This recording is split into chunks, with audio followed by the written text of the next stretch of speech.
उसने सिर्फ एक गलती की और उसकी पूरी जिंदगी बर्बाद हो गई। कहानी शुरू करने से पहले बस 2 सेकंड निकालिए, लाइक शेयर और सब्सक्राइब कर दीजिए ताकि हम आपके लिए ऐसी ही शानदार कहानियां लाते रहें। सुबह के 6 बजे थी। घर में हल्की हल्की रोशनी फैल रही थी, लेकिन उस घर में आज कुछ अलग था। माँ रसोई में चुपचाप बैठी थी, पिता अखबार खोलकर बैठे थे, लेकिन एक भी शब्द नहीं पढ़ रहे थे। और कमरे के अंदर आदित्य अपना बैग पैक कर रहा था। आज वो घर छोड़कर जा रहा था। कोई बड़ा झगड़ा नहीं हुआ था, कोई ड्रामा नहीं हुआ था, बस सालों की छोटी छोटी बातें आज एक बड़ा फैसला बन गई थी।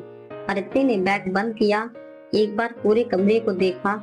यही कमरा था जहां उसने बचपन बिताया, जहां माँ ने उसे हर सुबह जगाया, जहां पिता ने उसे पहली बार साइकिल चलाना सिखाया।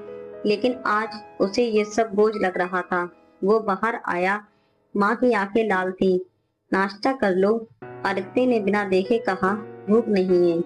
पिता ने धीरे से कहा, जाना जरूरी है क्या? आदित्य रुक गया, लेकिन मुड़ा नहीं। हाँ, बस एक शब्द, और वो दरवाजे की तरफ बढ़ गया।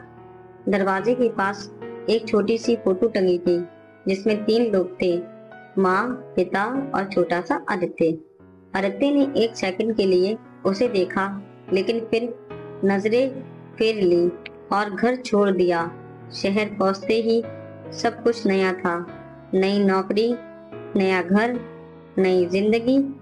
पहले कुछ दिन सब अच्छा लगा, यही चाहिए था मुझे, आजाद जिंदगी। लेकिन धीरे धीरे रातें लंबी होने लगी। कोई पूछने वाला नहीं, खाना खाया, कोई डांटने वाला नहीं, इतना फोन मत चलाओ, कोई इंतजार करने वाला नहीं। एक दिन ऑफिस से लौटते वक्त आदित्य बहुत थक गया था। उसने सोचा, काश आज घर पर माँ होती। और उसी वक्त उसका फोन बजा। माँ कॉलिंग। आदित्य ने फोन को देखा, लेकिन उठाया नहीं। बाद में बात कर लूंगा, उसने फोन काट दिया। लेकिन माँ का फोन बाद में कभी नहीं आया। अगले दिन सुबह सुबह पिता का फोन आया, आवाज कांप रही थी, आदित्य, माँ। आदित्य घबरा गया, क्या हुआ माँ को? पिता चुप हो गए, फिर धीरे से बोले, वो अब नहीं रहे। आदित्य के हाथ में से फोन गिर गया, उसकी दुनिया रुक गई। वो तुरंत घर पहुंचा, लेकिन अब बहुत देर हो चुकी थी। माँ सामने थी, लेकिन बोल नहीं रही थी। आदित्य उनके पास बैठ गया। माँ उठो ना, मैं आ गया। लेकिन कोई जवाब नहीं। पिता ने धीरे से एक चीज दी, एक पुरानी डायरी, ये तुम्हारे लिए छोड़ी है। आदित्य ने डायरी खोली। पहले पन्ने पर लिखा था, अगर ये पढ़ रहे हो तो शायद मैं तुमसे बात नहीं कर पाई। आदित्य की आंखों से आंसू गिरने लगे।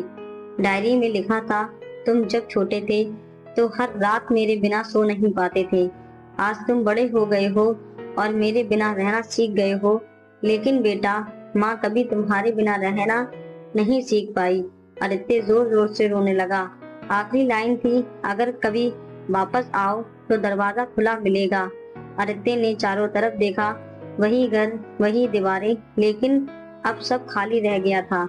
उसे समझ आ गया, घर छोड़ना आसान होता है, लेकिन अपनों को छोड़ना सबसे बड़ी गलती होती है।